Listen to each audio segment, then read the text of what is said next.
Top business stories live from Sky News City Studio. US Treasury Secretary Janet Yellen tells Sky News Ukraine could receive tens of billions of dollars worth of loans from seized Russian assets. Cazoo, the British online car retailer once worth more than £5 billion, has gone into administration. I'll be discussing the future of cross-border banking with the Bank of England's Executive Director for Payments. Plus, digital payments giant Stripe, one of the world's most valuable private companies, announces a major expansion in the UK.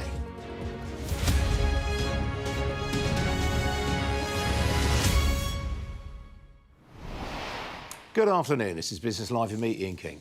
US Treasury Secretary Janet Yellen has told Sky News there's a chance G7 nations will support Ukraine's war effort by using billions of dollars in loans linked to seized Russian assets. She also admitted there was a possibility that China could retaliate after the US quadrupled tariffs on its electric vehicles and criticised China's overcapacity in building solar panels and EVs. Well, Janet Yellen was speaking to my colleague Wilfred Frost a short time ago. It's possible that they will take some steps in response to the tariffs that we've put in place. But going to the larger point about our relationship spans many topics.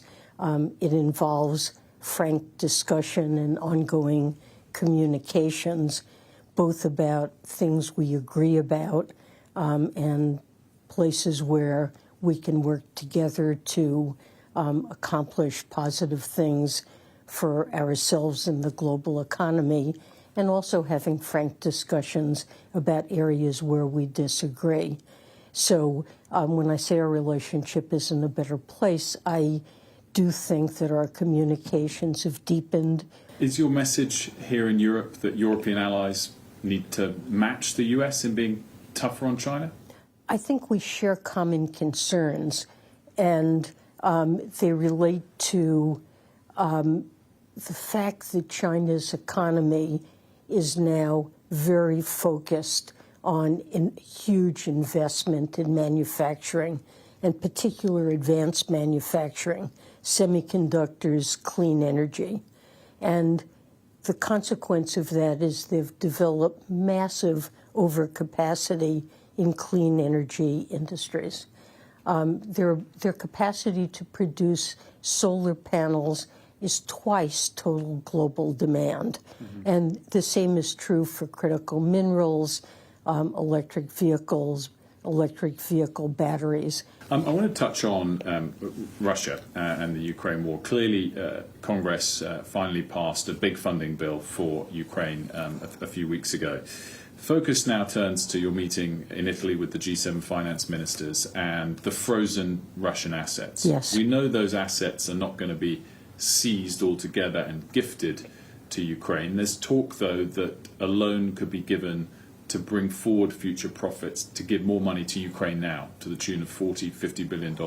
Is that something you support? Yes, I think that's a possibility.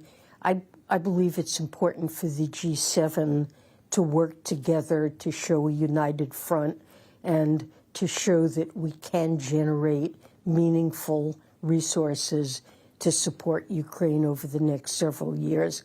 And while America stands behind Ukraine, and I expect Congress, if necessary, will pass future packages, Ukraine has substantial needs, and being able to marshal significant resources to help Ukraine is important, and that's one way to do it. Well, Janet Yellen was also asked about the Federal Reserve Chair Jerome Powell's recent remark that the US federal government's on an unsustainable fiscal path.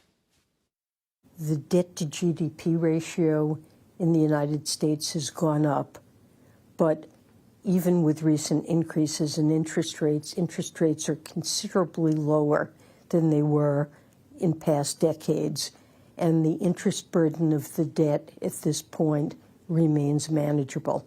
But we need further deficit reduction to stay on a fiscally sustainable course. The President's 2025 budget proposes $3 trillion of deficit reduction over the next decade, and he's committed to keeping us on a fiscally sustainable course, which I agree with. Of course, we've got an election pending in the United Kingdom as well. I know you know Jeremy Hunt and Rachel Reeves a bit. Do you think the UK is in safe hands economically, whoever wins?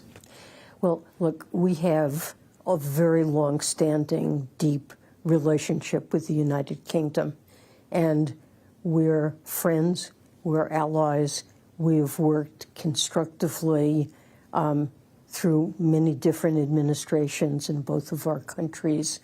I expect that to continue, and whoever is in office, the U.S. and U.K. will always be strong partners. Would it be nice to see Rachel Reeves get Chancellor of the Exchequer? I always love seeing women assume high posts in the business and economic world, and I always consider that a positive, but I'm not going to weigh in on the British election. Well, Janet Yellen speaking there to my colleague Wilfred Frost, who joins me now from Frankfurt. Wilf, obviously Yellen's agitated about this Ukrainian issue, because I see earlier today she basically told German banks to get their fingers out and start applying sanctions to Russian assets. Yeah, well, she was actually a bit late for our interview. She'd come fresh from a meeting with the CEO of Commerzbank, and just before that, she'd been meeting with the CEO of Deutsche Bank. So you're absolutely right on that point.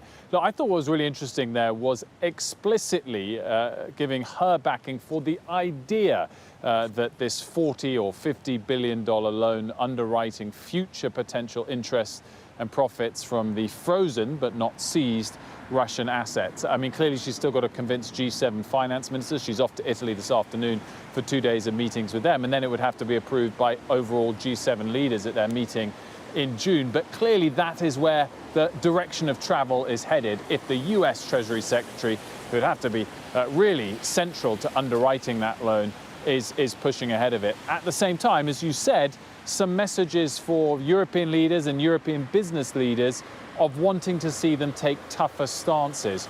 As you mentioned, to some Russian banks. On China, it was more of a nuance, I think. I mean, we did wonder whether she'd come here saying we're going to see a massive escalation, a tit-for-tat trade war with US and China after the US escalated sanctions last week. Of course, she did say it was possible we'll now see China retaliate. But on the rest of it, I thought she was striking a more balanced tone. She was saying things like communication with China is in a better place, that there's a broad and deep trade relationship with China, and she wants to maintain that. It wasn't the explicit message, though there was an underlying one to Europe to say you must choose either China or the US. OK, thanks, Wilf. Well, we'll get a bit of reaction to that now. Joining me is Anna MacDonald, the equity analyst. Anna, good to see you this afternoon. I mean, Janet Yellen playing down their concerns about the fiscal deficit, but it is something that worries a lot of investors. I mean, Ray Dalio, one of the world's most famous hedge funds, recently raised this with the FT. Yes, and I think, I mean, it is at historically high levels. After all the pandemic support that was given, and as Janet Yellen's just been talking about with the support for the Ukraine war, and then these enormous programs that they're doing to build up their own resilience of the US economy to make it less reliant on China over the long term, whether that's building semiconductor capacity and all that kind of thing. So, yes, there are concerns about it. I would, however, say that the US is a global powerhouse, and when we've had worries in the past, sometimes that means that perversely we still want to own dollars. We want to own US assets because we see them as a safer place to be. We've got a lot of indebted economies throughout the world, and it's not just the US. Yes, that's a fair point. I mean, separately, of course, markets have sold off today, mainly on these latest Federal Reserve minutes. Obviously, the Fed are not going to rush to cut interest rates. No, I think the Fed are suitably chastened by the experiences they had in 2021 when they stuck with a practically zero interest rate despite mounting evidence of increasing inflation.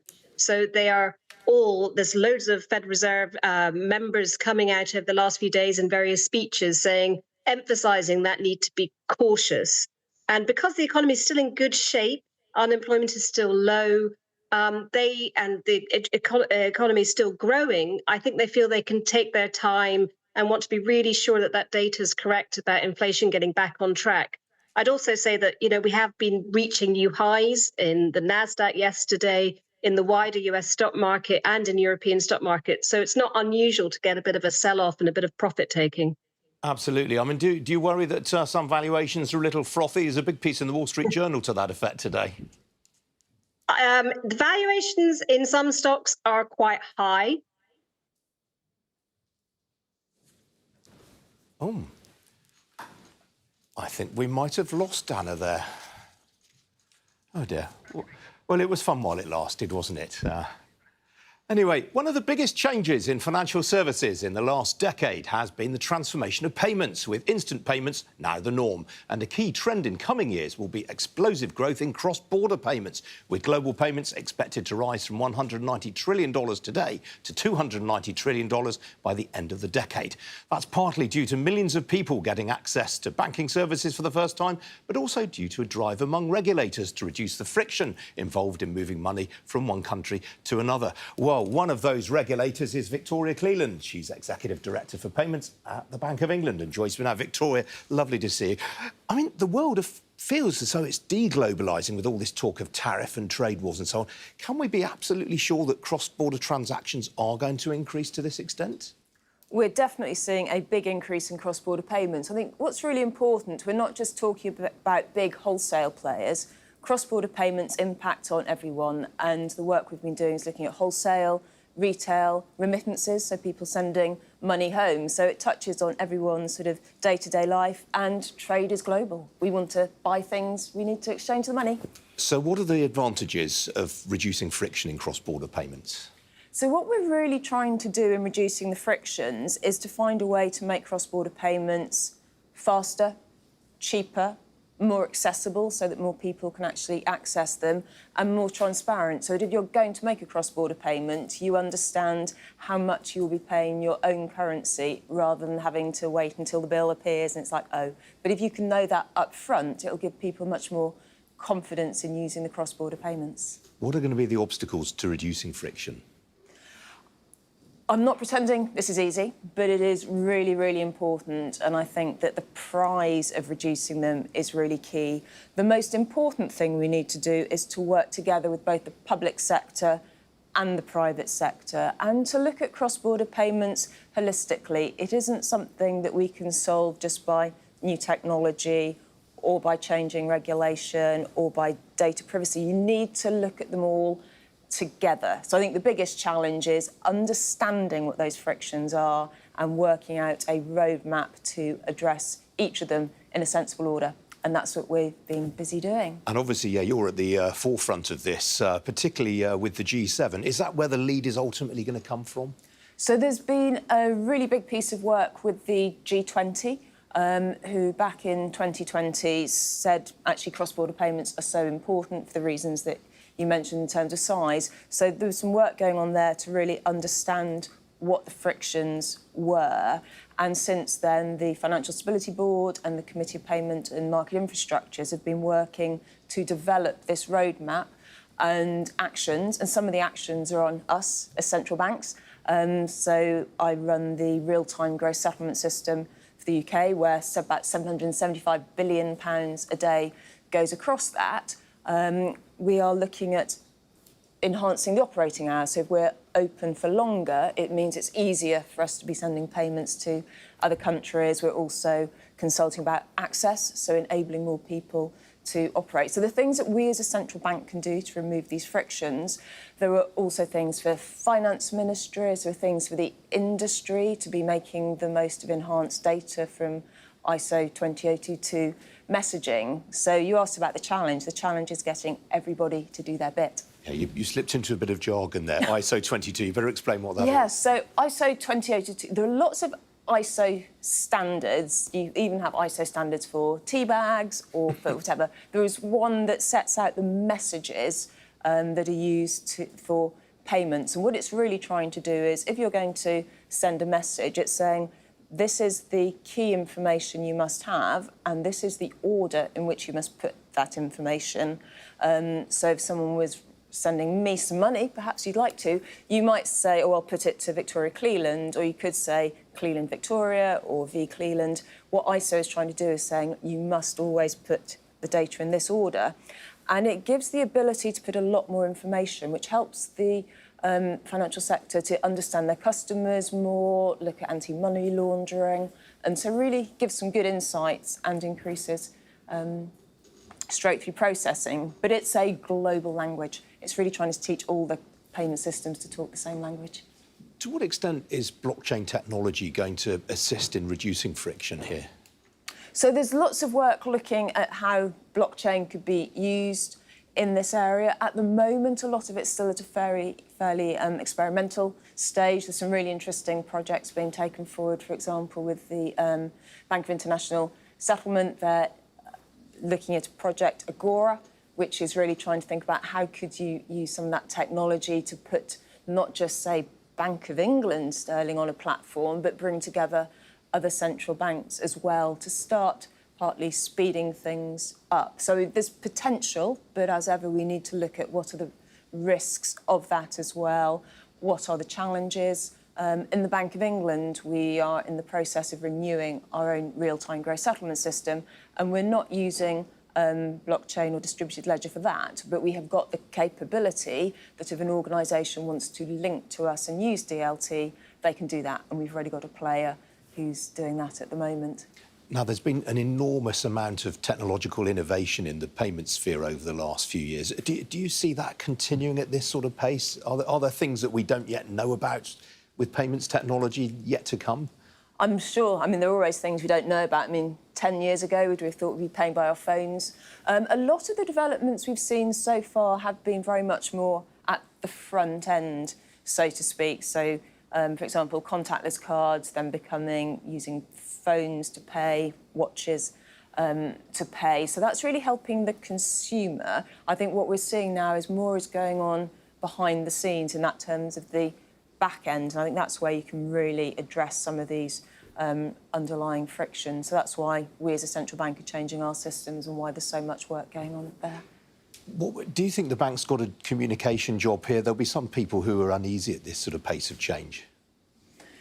I think we're there to enable change. We're not sort of saying that people need to necessarily do that. And, for example, some people still use a lot of cash. Some people are reliant on cash. And as the Bank of England, we're very clear that as long as the public are demanding cash, we will be producing cash. Others don't want cash, and hence we're making sure that they've got these other alternatives there, and the financial institutions are offering different types of products for different demands. Victor, I know it's been a really busy day for you down at City Week today, so we do appreciate you joining us. Thank you. Thank you very much. Bit of breaking news to bring you now. We've just had a statement from the main hospital in Bangkok following the death of a British passenger on a Singapore Airlines plane after it hit turbulence and was forced to divert to Thailand. The hospital says 71 people were admitted, 6 of them in critical conditions, 26 of them with minor injuries. More on that in the top of the hour, in the news hour. Some other business news stories for you now. And Cazoo, the online car retailer once valued at more than £5 billion, has gone into administration. Our city editor Mark Kleiman broke the news earlier that insolvency practitioners from Teneo would be formally appointed today, just over a week after Cazoo filed to seek temporary protection from its creditors. The financial services and software giant Stripe has today announced a major expansion in the UK that will see it provide business financing for small businesses. The digital payment specialist, which at $65 billion is one of America's most valuable private companies, is also launching a new payment method called Pay by Bank, which it claims will reduce payment costs. John Collison, Stripe's co-founder, told me more. We serve businesses online. We don't have any Stripe stores or anything like that. We are purely online, and businesses are using us to accept payments from their customers around the world. So since they're running on Stripe and since their cash flows run through Stripe, we actually have a pretty good idea of how the business operates, and we have the ability to underwrite them. And so what will happen is, starting today, they'll just pop into their Stripe dashboard and they might see the option to get capital from us and be very simple, loan with terms and everything like that. And so it really just skinnies down the amount of work required in getting a loan. And we are very excited about this because, again, when you talk to small businesses, one of the main things holding them back is availability of growth capital. And so we're trying to really simplify and streamline that for small businesses and make the process much smoother. AstraZeneca set out plans today to raise its annual sales to $80 billion by the end of the decade, up from $45.8 billion last year. At a major presentation to investors in Cambridge, the UK's biggest company said this would be achieved through significant growth in its existing oncology, biopharmaceuticals and rare disease portfolio, and by launching an expected 20 new medicines before the end of the decade. Sir Pascal Soriot, the chief executive, said many of these new medicines had the potential to generate more than $5 billion in annual sales at their peak. Well, still to come here on Business Live, I'll tell you how the markets have reacted to that piece of news and what else is going on. Don't go away.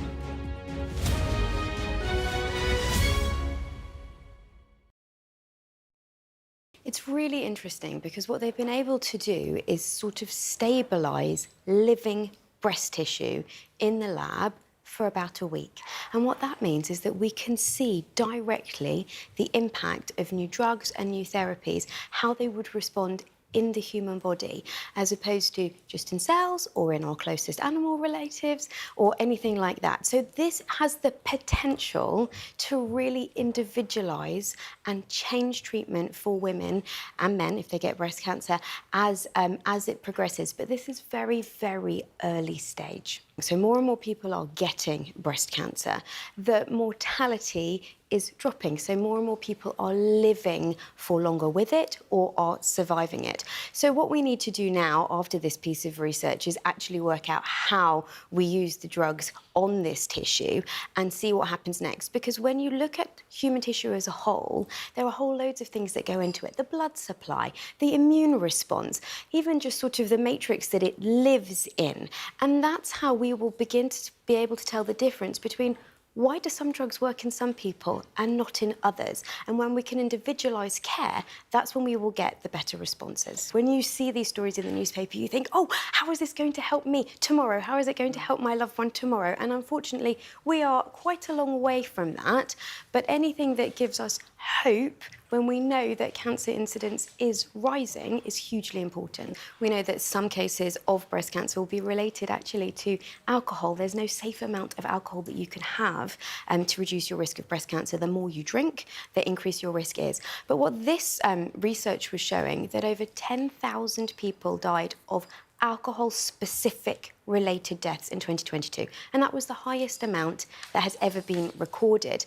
And by that, I mean specifically liver related to alcohol, or perhaps another thing that was specifically related to the alcohol, as opposed to alcohol increasing your risk of cancer or alcohol increasing your risk of heart disease. And this is really important because we need to look at how do we prevent this alcohol-induced harm. In Wales and in Scotland, they have a minimum pricing per unit of alcohol, which may make a difference. But actually, what is the funding and treatment availabilities for people with drug and alcohol-related harm?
Well, European stocks have been on the back foot today after the US Federal Reserve's latest minutes pointed to it being in no rush to cut interest rates, all the main European indices in negative territory. Here in London, the FTSE 100 is also lower on the session in a broad-based sell-off. BT Group is the leading blue-chip faller this afternoon. That looks to have succumbed to a spot of profit-taking after its recent strong run, off 3.25%. Not too many gainers to mention, but AstraZeneca is up by 2.25% following its strategic update. And I suspect that is why the FTSE FTSE has not fallen further. It is the FTSE's biggest company after all.